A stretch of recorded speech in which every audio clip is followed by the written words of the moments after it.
नमस्कार, आप सभी का स्वागत है TV7 भारत पर और मैं हूं आपके साथ अंकुर गोस्वामी। आप सभी का स्वागत करता हूं TV7 भारत के इस विशेष कार्यक्रम में। तो ज्यादा वक्त जाया न करते हुए सीधे रुख करेंगे खबरों की ओर और चलेंगे सीधा यूरोप दौरे पर, क्योंकि यूरोप दौरे पर प्रधानमंत्री मोदी गए हैं। उन्होंने स्लोवाकिया में भारत की बढ़ती वैश्विक भूमिका का एक और मजबूत संदेश दिया है। ब्रातिस्लावा में उन्होंने जो है स्लोवाकिया के प्रधानमंत्री रॉबर्ट फिको के साथ हुई द्विपक्षीय वार्ता के बाद दोनों देशों ने अपने रिश्तों को एक नई ऊंचाई देते हुए सीधे तरीके से ये साझा कर दिया है पूरी दुनिया को। और यहाँ पर ये बता दिया है एक तरीके से कि अब भारत भी पीछे हटकर देखने वालों में से नहीं रहा।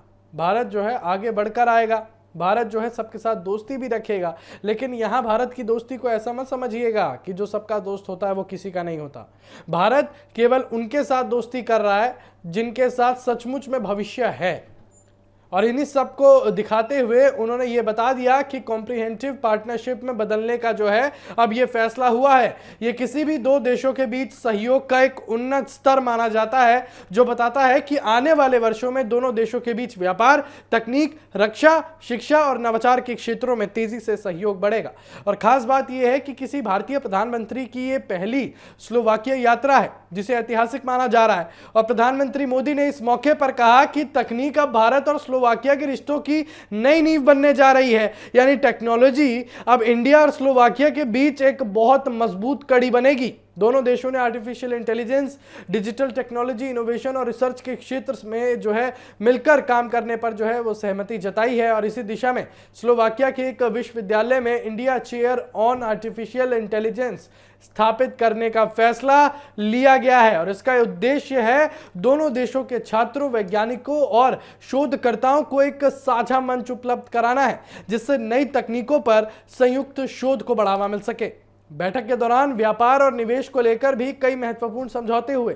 दोनों नेताओं ने माना कि भारत और स्लोवाकिया के बीच आर्थिक सहयोग की अपार संभावनाएं हैं। ऑटोमोबाइल, रक्षा उत्पादन, ग्रीन टेक्नोलॉजी, साइबर सुरक्षा और मैन्युफैक्चरिंग जैसे क्षेत्रों में साझेदारी को बढ़ाने पर जोर दिया गया।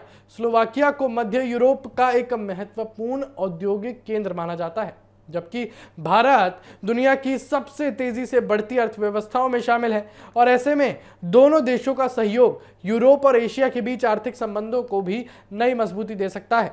प्रधानमंत्री मोदी ने यह भी कहा कि भारत और स्लोवाकिया सिर्फ साझेदार नहीं, बल्कि साझा विश्वास, साझा प्राथमिकताओं और साझा भविष्य से जुड़े हुए देश हैं। दोनों देशों ने शिक्षा, संस्कृति, पर्यटन और लोगों के बीच संपर्क बढ़ाने पर भी सहमति जताई है।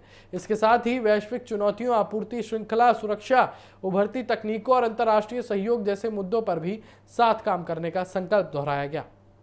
दरअसल प्रधानमंत्री मोदी का यह दौरा ऐसे समय में हो रहा है जब भारत यूरोप के साथ अपने रणनीतिक और आर्थिक संबंधों को लगातार मजबूत कर रहा है। फ्रांस के बाद स्लोवाकिया में हुई यह बैठक इस बात का संकेत है कि भारत अब केवल बड़े देशों तक सीमित नहीं है, बल्कि यूरोप के उभरते और महत्वपूर्ण साझेदार देशों के साथ भी गहरे रिश्ते बना रहा है। तकनीक, व्यापार और नवाचार को केंद्र में रखकर भारत और स्लोवाकिया के बीच हुई ये नई शुरुआत आने वाले समय में दोनों देशों के लिए कई नए अवसर लेकर आ सकती है। तो चलिए इसी के साथ रुक करते हैं अगली खबर की ओर और सीधे चलते हैं आपको ब्रिटेन में लेकर। ब्रिटेन में बच्चों की ऑनलाइन सुरक्षा को लेकर एक ऐसा फैसला लिया गया है जिसकी चर्चा आज भी पूरी दुनिया में हो रही है। ब्रिटिश प्रधानमंत्री कीर स्टारमर ने ऐलान कर दिया है कि 16 साल से कम उम्र के बच्चों के लिए सोशल मीडिया प्लेटफॉर्म्स पर प्रतिबंध लगाया जाएगा। और सरकार का यह कहना है कि सोशल मीडिया बच्चों की मानसिक सेहत, पढ़ाई और सामाजिक व्यवहार पर जो है नकारात्मक असर डाल रही है। और यही वजह है कि अब ब्रिटेन दुनिया के उन देशों की कतार में शामिल हो गया है जो बच्चों के डिजिटल इस्तेमाल को नियंत्रित करने के लिए सख्त कदम उठा रहे हैं। प्रधानमंत्री स्टारमर ने कहा कि सोशल मीडिया बच्चों को खुश करने के बजाय कई बार उन्हें तनाव, साइबर बुलिंग और ऑनलाइन दुर्व्यवहार की तरफ धकेल रहा है। सरकार का मानना है कि डिजिटल प्लेटफॉर्म्स पर बच्चों की सुरक्षा सुनिश्चित करने में टेक कंपनियां पूरी तरह सफल रही हैं। ऐसे में सरकार को हस्तक्षेप करना पड़ा है। स्टारमर ने इस फैसले को बच्चों के भविष्य और उनकी सुरक्षा के लिए जरूरी बताया है। और इस प्रस्तावित प्रतिबंध के तहत टिकटॉक, इंस्टाग्राम, स्नैपचैट, फेसबुक और यूट्यूब जैसे बड़े सोशल मीडिया प्लेटफॉर्म्स पर 16 साल से कम उम्र के बच्चों के लिए जो है वो उपलब्ध नहीं होंगे। अब यहाँ इसको जरा भारत के साथ कंपेयर कीजिए, भारत के साथ इसकी तुलना कीजिए। जैसे दूसरे देशों में 16 साल से कम उम्र के बच्चों को लेकर यहाँ पर इतनी अटकलें लगाई जा रही हैं, इतनी जो है निर्देश दिए जा रहे हैं, इतनी प्रतिबंध लगाए जा रहे हैं कि आप 16 साल से अगर कम के हैं तो आप यहाँ पर सोशल मीडिया का इस्तेमाल नहीं कर सकते। और अगर भारत की बात करें तो आज महज 5 साल के बच्चे के हाथ में फोन है और 5 साल का बच्चा यूट्यूब, फेसबुक, इंस्टाग्राम पर reels, short videos, YouTube videos, कई ऐसे यूट्यूबर हैं जिनकी मैक्सिमम ऑडियंस, जो ज़्यादातर ऑडियंस है वो एक 5 से 15 साल के बच्चे। यूट्यूब ये आंकड़े बताता है और 5 से 15 साल के बच्चे, ये दिखाता है कि भारत को भी इन चीज़ों को लेकर काफ़ी ज़्यादा सजगता दिखानी पड़ेगी, काफ़ी ज़्यादा अब इस पर भी प्लानिंग करनी पड़ेगी, क्योंकि ये सचमुच में एक बहुत संवेदनशील मुद्दा है। फिलहाल इस पर आगे क्या होगा ये तो वक्त बताएगा, लेकिन इसी के साथ रुक करते हैं अगली खबर की ओर और चलते हैं उत्तर प्रदेश। उत्तर प्रदेश की राजनीति में 2027 विधानसभा चुनाव को लेकर अभी से शतरंज की बिसात बिछनी शुरू हो गई है। लोकसभा चुनाव में शानदार प्रदर्शन के बाद कांग्रेस अब यूपी में अपने राजनीतिक विस्तार की नई रणनीति पर काम कर रही है। सूत्रों के मुताबिक कांग्रेस ने राज्य की करीब 170 ऐसी विधानसभा सीटों की पहचान की है जिन्हें पार्टी ने ए ग्रेड सीटें मानी है। ए ग्रेड सीटों का मतलब कि यहां पर कांग्रेस की मुश्किलें कम हो सकती हैं और इन सीटों पर संगठन को मजबूत करने, स्थानीय नेतृत्व तैयार करने और जमीनी स्तर पर सक्रियता बढ़ाने की योजना जा रही है। योजना जो है वो बनाई जा रही है। यानी आप ये सोचिए 170 ए ग्रेड सीटें यहां पर कांग्रेस ने निकाली है। यानी एक जो 170 सीटों का आंकड़ा जो निकला है, ये कांग्रेस समझ रही है कि काफी ज्यादा महत्व है इन सीटों का, काफी ज्यादा महत्वपूर्ण ये सीटें हैं और माना जा रहा है कि कांग्रेस इन सीटों पर किसी भी तरह का समझौता करने के मूड में नहीं है। और यही वजह है कि समाजवादी पार्टी के साथ संभावित बंटवारे को लेकर यहां पर नई चर्चा शुरू हो गई है।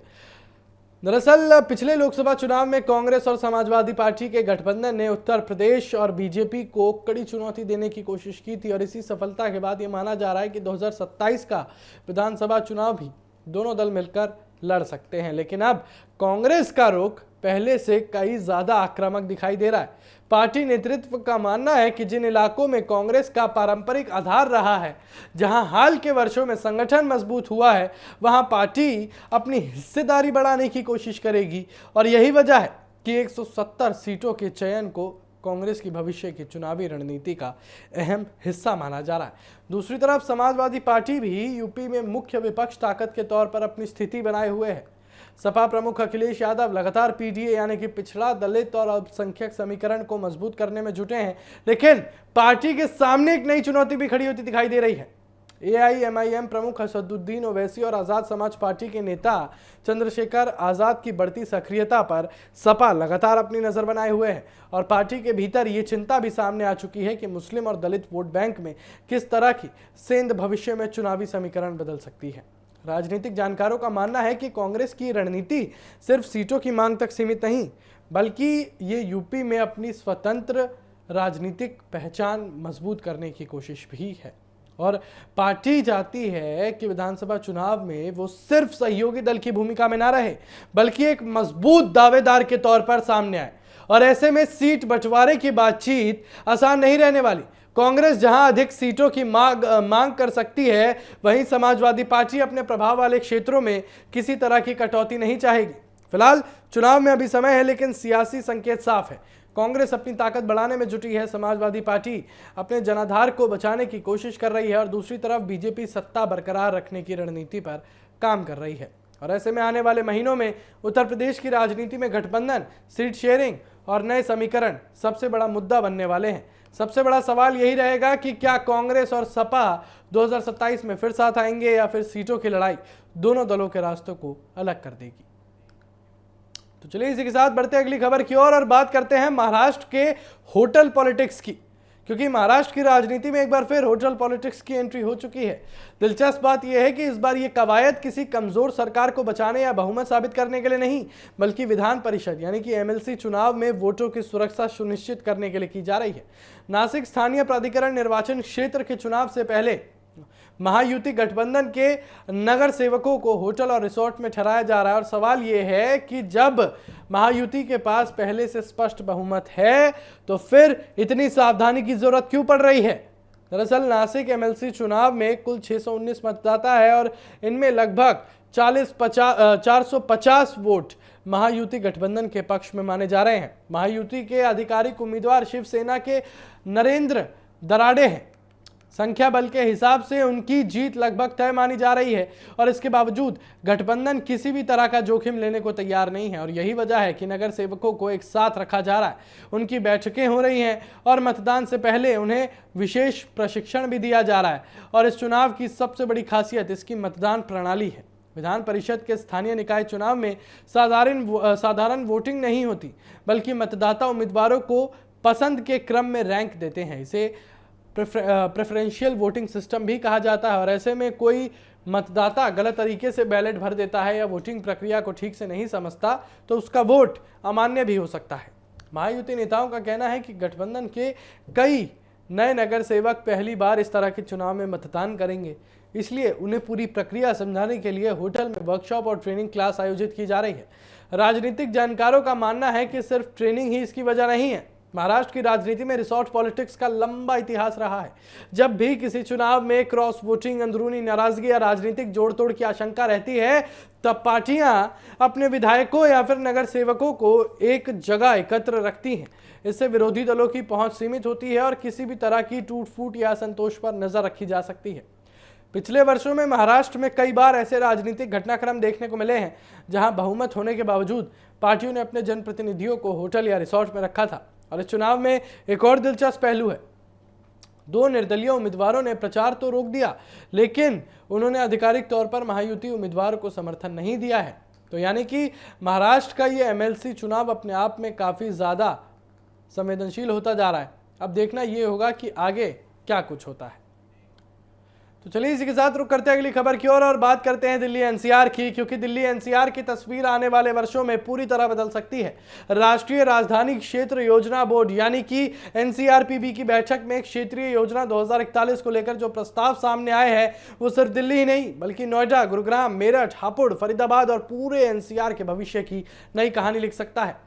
इस मास्टर प्लान का सबसे बड़ा लक्ष्य है 30 मिनट एनसीआर यानी कि ऐसा परिवहन नेटवर्क तैयार करना जिससे दिल्ली और एनसीआर के प्रमुख शहरों के बीच सफर आधे घंटे के भीतर में पूरा किया जा सके। इसके लिए superfast rail network, high speed connectivity और आधुनिक ट्रांजिट सिस्टम विकसित करने की योजना बनाई जा रही है। दरअसल एनसीआर की आबादी लगातार बढ़ रही है और आने वाले वर्षों में इस पर और दबाव बढ़ने की संभावना है। इसी को ध्यान में रखते हुए क्षेत्रीय योजना 2041 के तहत 5 से 8 नए ग्रीनफील्ड शहर या स्मार्ट टाउनशिप बसाने का प्रस्ताव रखा गया है। इन नए शहरों को इस तरह विकसित किया जाएगा कि लोगों को रोजगार, आवास, शिक्षा और स्वास्थ्य सुविधाओं के लिए बार बार दिल्ली पर निर्भर न रहना पड़े। और योजना का मकसद विकास को केवल राजधानी तक सीमित रखने के बजाय पूरे एनसीआर में संतुलित रूप से फैलाना है। इस मास्टर प्लान में नोएडा और ग्रेटर नोएडा क्षेत्र को विशेष महत्व दिया गया है। न्यू नोएडा परियोजना multi modal transport hub, logistics corridor और क्षेत्रीय रेल नेटवर्क जैसे प्रोजेक्ट्स को भविष्य की जरूरतों के हिसाब से जोड़ा जा रहा है। और योजना का उद्देश्य केवल लोगों की आवाजाही आसान बनाना नहीं बल्कि उद्योग, निवेश और रोजगार के नए अवसर पैदा करना भी है। इससे पश्चिमी उत्तर प्रदेश और हरियाणा के कई क्षेत्रों को सीधा फायदा मिलने की उम्मीद है। मास्टर प्लान में एक और महत्वपूर्ण पहलू है पर्यावरण का संरक्षण। तेजी से हो रहा शहरीकरण के बीच अरावली क्षेत्र और अन्य संवेदनशील इलाकों की सुरक्षा को भी योजना का हिस्सा बनाया गया है। यानी विकास और पर्यावरण के बीच संतुलन बनाने की कोशिश की जाएगी। एनसीआरपीबी के एजेंडे में प्राकृतिक संरक्षण क्षेत्रों को सुरक्षित रखने पर विशेष जोर दिया गया है ताकि आने वाली पीढ़ियों के लिए पर्यावरण संतुलन बना रहे। अब विशेषज्ञों का मानना है कि अगर ये योजना तय समय पर लागू होती है तो दिल्ली एनसीआर का मॉडल दुनिया के बड़े महानगरीय क्षेत्रों की तरह विकसित हो सकता है। कुछ रिपोर्टों में इसकी तुलना टोक्यो जैसे शहरी मॉडलों से भी की जा रही है, जहां कई शहर आपस में हाई स्पीड ट्रांसपोर्ट नेटवर्क के जरिए जुड़े हैं और इससे ट्रैफिक कम होगा, यात्रा का समय घटेगा और आर्थिक गतिविधियों को नई रफ्तार मिलेगी।